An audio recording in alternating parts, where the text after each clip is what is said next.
جاتا ہے آتا، حمزہ تا اور یا آتا یوت، اس کا معنی بھی ہوتا ہے عطا کرنا، دینا.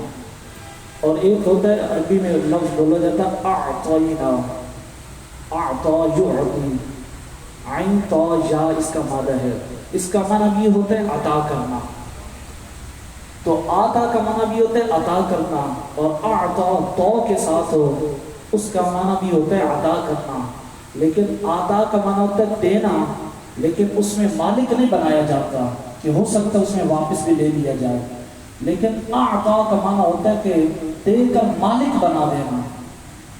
تو اللہ تعالیٰ نے اس آیت مبارکہ میں فرمایا اِنَّا أَعْطَيْنَاكَ الْكَوْثَرَ، کہ بے شک ہم نے آپ کو کوثر کا مالک بنا دیا ہے. تو یہ حضور علیہ السلام کا اعزاز ہے کہ حضور کو کوثر کا مالک بنا دیا گیا.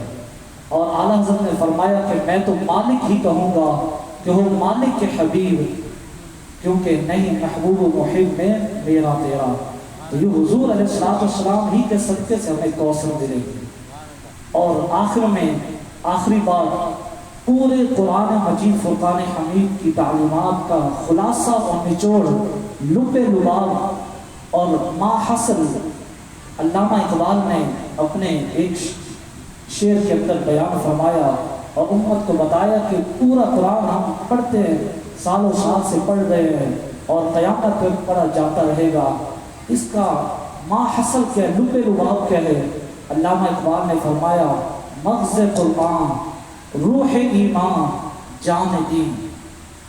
علامہ اقبال نے فرمایا کہ قرآن کا مغز ایمان کی روح اور دین کی جان، حسب حب رحمت للعالمین. فرمایا قرآن کا بھی مغز، ایمان کی بھی روح اور دین کی جان، وہ صرف اور صرف رحمت للعالمین کی محبت ہے، حضور کی محبت.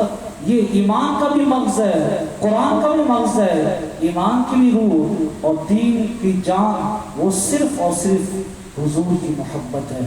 تو اس لیے اس پیغام اور اس یادگار رمضان کا یہ پیغام اور قرآن کا پیغام وہ حضور علیہ السلام کی وفاداری ہے. اللہ رب العزت ہمیں تعالی میں زندگی حضور کی وفاداری ہے.